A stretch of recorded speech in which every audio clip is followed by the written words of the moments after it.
Kadang-kadang kesulitan itu dibuat oleh Allah untuk mendapatkan kenikmatan. Tuh kalau antum naik ke gunung, begitu menemukan tanjakan, harusnya antum gembira. Kenapa? Karena di depan pasti ada turunan. Jadi kalau orang paham dengan fikih di surat Al-Kahf ini, ketika Anda dihadapkan pada ujian, Anda nggak usah nangis berlebihan. Jangan takut. Karena kadang-kadang ujian itu diturunkan untuk memberikan rahmat yang lebih luas bagi antum. Antum tuh dibuat kuat dulu. Bikin nangis supaya ke depan nggak keluar lagi air mata. Kebal antum dengan semua ujian yang ada. Itu cara memahaminya. Ini nggak usah berkeluh kesah. Baru turun ujian yang kecil udah bikin status. Ya. Kamu kenapa sih? Kata suami.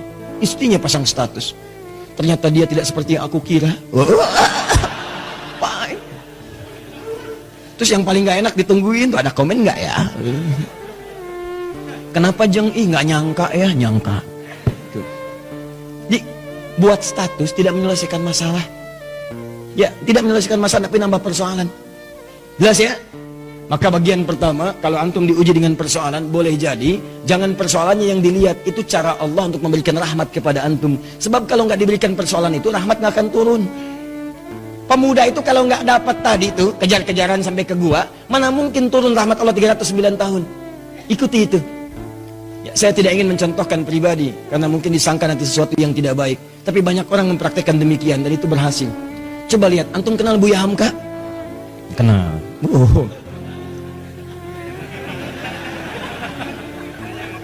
Alhamdulillah, ya. Yang penting antum kenal lah, walaupun beliau nggak kenal antum. Ya. Buya Hamka, sempat beliau kemudian dalam episode kehidupannya dimasukkan ke dalam penjara.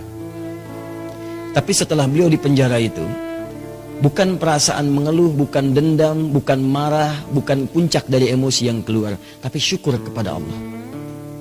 Ketika ditanya bagaimana pendapat Anda Buya mendapatkan perlakuan seperti itu dimasukkan ke dalam penjara, beliau malah mengatakan, saya bersyukur kepada Allah Subhanahu wa Ta'ala. Kalau ada waktu, saya pengen ketemu presiden untuk mengucapkan terima kasih telah memasukkan saya pernah ke penjara dalam episode hidup saya, kalau bahasa kita sekarang. Kenapa? Karena ternyata di penjara itu saya bisa menyelesaikan tafsir Al-Azhar. Kalau saya nggak masuk ke sini, nggak jadi ini tafsir. Jadi cara melihatnya itu rahmat Allah, persis seperti ini nih, yang kita baca tiap Jumat itu. Bicara orang kalau kebiasaan baca Al-Kahf, spiritnya ada dalam jiwa, dia nggak akan gugur karena ujian-ujian. Walaupun sifatnya sakit, yang dia baca rahmatnya. Jadi kalau Anda terbiasa membaca Al-Kahf, paham maknanya, itu Anda akan senang melihat musibah, senang melihat ujian. Yang dilihat rahmatnya, bukan ujiannya. Masuk penjara malah senang. Tuh. Nabi Yusuf, begitu masuk penjara, nggak enak kelihatannya masuk, cuman ternyata malah minta beliau, ya Allah, daripada banyak godaan, ya para sosialita yang menggoda saya sekarang, ya cantik-cantik luar biasa, dan itu udah banyak. Sosialita itu bukan cuma sekarang, zaman Nabi Yusuf udah ada. Senangnya kumpul-kumpul bicara yang gak jelas. Ya ada yang jelas ada, tapi ini contoh yang tidak jelas. Kumpul-kumpul di rumah salah satu pejabat, Imra'atul Aziz, istri Perdana Menteri, hanya untuk membincangkan, mana sih si pemuda ganteng itu? Mana sih si ganteng itu? Katanya ganteng-ganteng Nabi ya?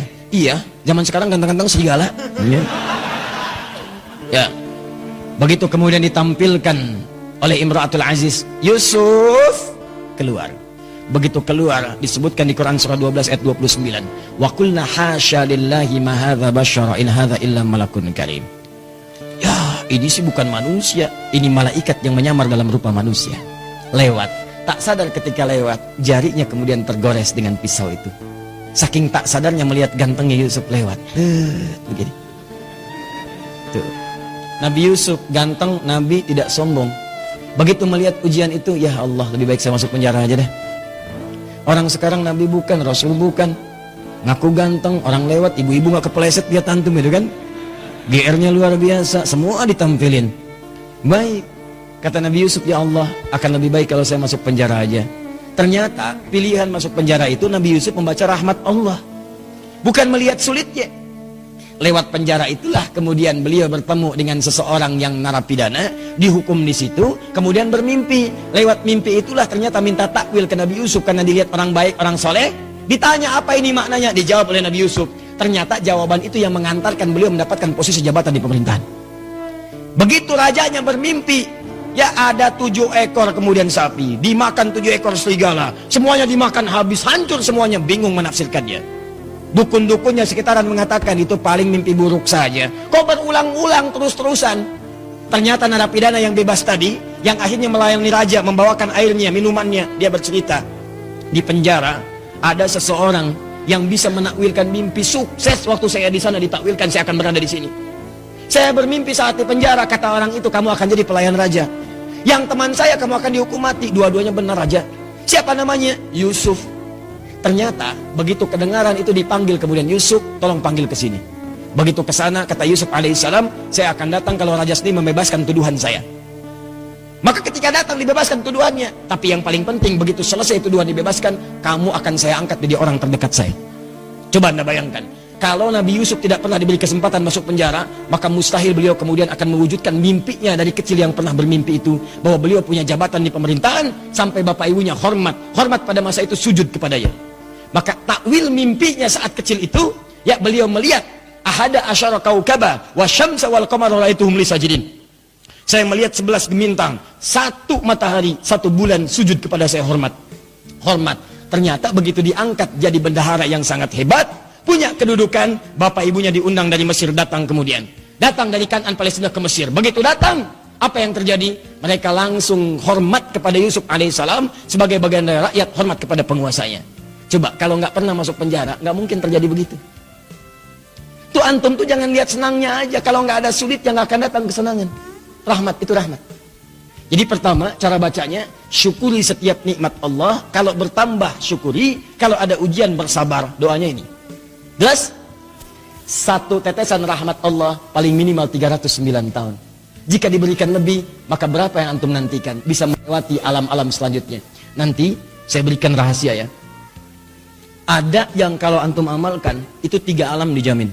Dunia diberikan, alam kubur dilimpahkan, di akhirat antum saking gembiranya sampai lompat-lompat. Tuh, betul sekali. Betul.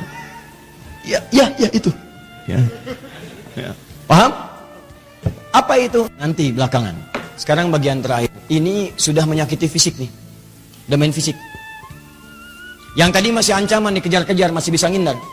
Kalau yang ini, fisiknya udah dipegang. Diancam. Bahkan luar biasa. Udah mengalami kontak fisik. Kejadian ini, kontak fisiknya dilemparkan ke laut.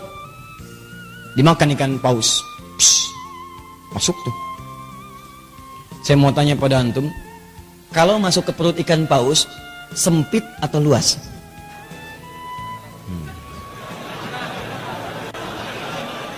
Ntar, saya tuh penasaran dengan antum. Antum tuh siapa sebetulnya? Antum tuh siapa sebetulnya? Buya Hamka kenal. Masuk perut ikan paus punya jawaban. Luar biasa. Ini gelas aja dengar jawaban antum sampai keringetan tuh. Masuk perut ikan paus, nggak akan pernah ada yang jawab luas. Yang terbayang pasti sempit, walaupun Anda belum pernah masuk ke dalamnya. Masuk ke perut ikan paus, terang atau gelap? Tuh, gelap. Sudah pernah masuk, Bu? Belum, Ustadz. Tapi kita bisa bayangkan. Karena nggak ada cahaya di sana. PLN pun nggak bisa masuk. Nggak, saya kebayang. Kalau ada inovasi PLN, petugas PLN berdasarkan kisah Nabi Yunus ingin memasukkan listrik ke dalam perut ikan paus. Bagaimana cara masangnya? Nggak ada listrik. Cahaya tidak ada, berarti gelap. Awas, dalam bahasa Arab, gelap itu sesuatu yang zulma. Zulama yazlimu zulman, gelap. Minat zulmati ilan. Sempit, padat. Teman-teman, ada yang kemudian dianiaya. Itu Nabi lagi. Nabi Dzannun, Nabi Yunus alaihissalam. Diusir oleh umatnya, masuk ke perkampungan, naik ke atas kapal, di situ bahkan diundi, ternyata beliau harus dilemparkan. Ini kapal keberatan nih, zalim, ambil aja orang itu, undi, dia orangnya, lemparkan. Begitu dilempar ke dalam perut ikan paus, ya, dilempar ke lautan, ditangkap ikan paus. Oh, hebat ikan paus, dan nungguin. Tangkap, masuk. Apa yang terjadi? Gelap, sempit, sesak, capek luar biasa. Tapi yang ingin saya sampaikan adalah, perhatikan baik-baik. Wadhannuni, Quran surah ke-21 ayat 87 sampai 88. Saya tuliskan. wa dhannuni idh dhahaba mughadiba fa dhanna an lan naqdir alayhi fanada fi dhulumati, gelap, ya alla ilaha illa anta subhanaka inni kuntu minadh zalimin. Sebelum kisah ini dimulai, saya akan anjak Anda ke ayat sebelumnya, yaitu 84, 85, 86 ya. Khususnya 85 dan 86. Ketika di 85 Allah menyebutkan wa Ismaila, kemudian ada Idris, ada Dzulkifli, disebutkan mereka termasuk kalangan orang-orang yang baik. Di ayat ke-86-nya, wa adkhalnahum fi rahmatina. Mereka itu Ismail alaihissalam, Idris alaihissalam, Dzulkifli alaihissalam. Kata Allah, golongan-golongan yang kami berikan rahmat kami kepada mereka. Rahmat diberikan. Dan menariknya ketika menyelesaikan ayat 86 ini, masuk ke 87 pakai wawu, wa dhannuni, wawunya wawu ataf. Saya ajarin ilmu nahwu sebentar ya. Di ilmu nahwu itu begini. Kalau ada kalimat, kemudian pakai wawu, maka hukum kalimat setelah wawu ini diikutkan pada sebelumnya. Ya, misal saya contohkan begini. Dhahaba Kevin wa Stephen wa Edward ilal masjid. Ya, kita ganti namanya sedikit supaya agak sedikit milenial. Kevin, Stephen dan Edward pergi ke masjid. Ya, mereka berangkat ke masjid Muslim. Ya, masuk Islam, kemudian sholat, berangkat ke masjid. Kevin, Stephen, Edward. Ada satu orang lagi yang belum disebutkan. Belakangan disebutkan wa Asep misalnya. Kenapa ketawa? Ya, sekarang kan nama-nama tertentu membuat bahkan pendekatannya agak beda. Ya, dalam bahasa Arab itu tukhalif tu'raf. Kalau kalian pengen dikenal atau pengen dapat sesuatu, ada cara yang kedua selain berbuat kreasi yang bagus, yaitu sedikit nyeleneh. Maka mulai kemudian nama di beda-bedakan. Ya, Asep Golok, Edi Samurai gitu kan, Atta Halilintar ya dan sebagainya, itu macam-macam lah. Ya. Nah, misal Dhahaba Kevin wa Stephen wa Edward wa Asep, ya. Nah, ini ilal masjid. Disebutkan ke sini ilal masjid wa Asep. Maka Asep di sini itu sama-sama pergi ke masjid bersama 3 orang ini. Diikutkan hukumnya.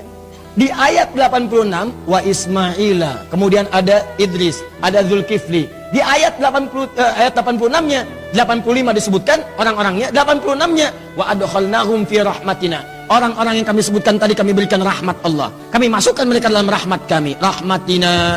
Tiba-tiba ayat 87-nya wa dhannuni pakai wawu.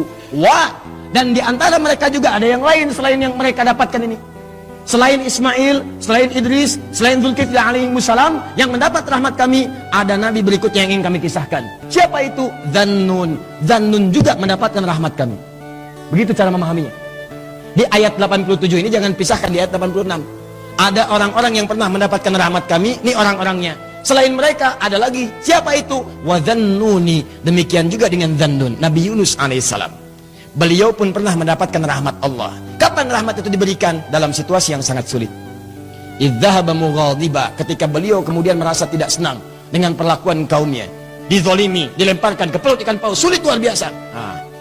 Saya tanya pada antum, nih ya, tolong jawab dengan penuh kejujuran. Dengan jujur antum jawab. Maaf sekali, kalau antum berada di perut ikan paus, kira-kira masih ada peluang nggak oleh manusia untuk diselamatkan? Tuh, nangis tuh kan, karena tahu nggak mungkin. Tadi kan begitu saya sebutkan rahmat, ya. Tuh. Begitu kita tanyakan ada peluang nggak? Bayi aja tahu. Tuh. Ya. Jadi sulit mendapatkan peluangnya. Orang masuk perut ikan paus, ditelan. Siapa yang mau nolong? Manusia mengatakan mustahil, nggak usah ditolong lah, nggak ada harapan. Yang ada malah kita ikutan ke dalamnya. Paham? Tuh. Kalau gerah kipasi, kalau perlu air berikan, kalau ada permen sampaikan. Maka teman-teman sekalian, nah berdoalah kemudian Nabi Yunus kepada Allah. Apa doanya? Nih, perhatikan kalimatnya. Wanada fi dhulumat, maka dalam suasana gelap, capek, resah itu beliau berdoa kepada Allah. alla ilaha illa anta. Tolong minta air. Ya. Oh, ini aja nih. Nah, atau aqua, ada aqua? Baik. Tolong diberikan ke belakang, barangkali haus. Ya. Kalau bukan anaknya, ibunya yang minum. Ya. Ya, saya nggak minum nggak apa-apa, ada apa aku mah tuh ya. Yang penting antum nyaman insyaallah. Baik. Antum ikhwan ada lagi yang mau nangis? Wa nada fi dhulumat, maka beliau bermohon kepada Allah dalam suasana gelap sulit itu. Alla ilaha illa anta, catat doanya, catat. Kalau antum sedang dizalimi orang secara fisik, diancam, dimacam-macam, bahwa proyek antum diambil orang, kelihatannya zalim aja. Maka dalam suasana gelap itu Nabi Yunus bermohon kepada Allah. Gelap, sempit, capek, sulit. Alla ilaha illa anta. Dimulai dari sini. La ilaha illa anta subhanaka inni kuntu minadh. Catat doanya. Dimulai dari la ilaha illa anta. Kalau yang tadi dimulai dari Rabbana atina min ladunka rahmah. Kalau yang ini dari la ilaha illa anta. Anda bisa mulai dengan kalimat Allahumma la ilaha illa anta, atau Rabbana la ilaha illa anta. Jadi doa subhanaka inni kuntu minadh zalimin. Anda tahu apa yang terjadi? Begitu doa ini dipanjatkan, turun jawaban Allah. Apa jawabannya? Ayat 88. Fastajabna. Lihat kalimatnya. Fastajabna. Maka kami jawab dengan cepat doa Nabi Yunus itu. Pakai fa. Saya sering terangkan fa. Huruf sambung tanpa jeda. Begitu selesai berdoa, turun jawaban. Tapi Allah bukan mengatakan fa'ajabna, fastajabna. Pakai ista. Ingat pertemuan lalu? Kalau ada ista berarti ada tuntutan, amalkan dulu ininya baru kami berikan jawabannya. Seakan-akan ingin dikatakan begini, amalkan dulu doanya, resapi doanya, kami kabulkan, baru dikabulkan.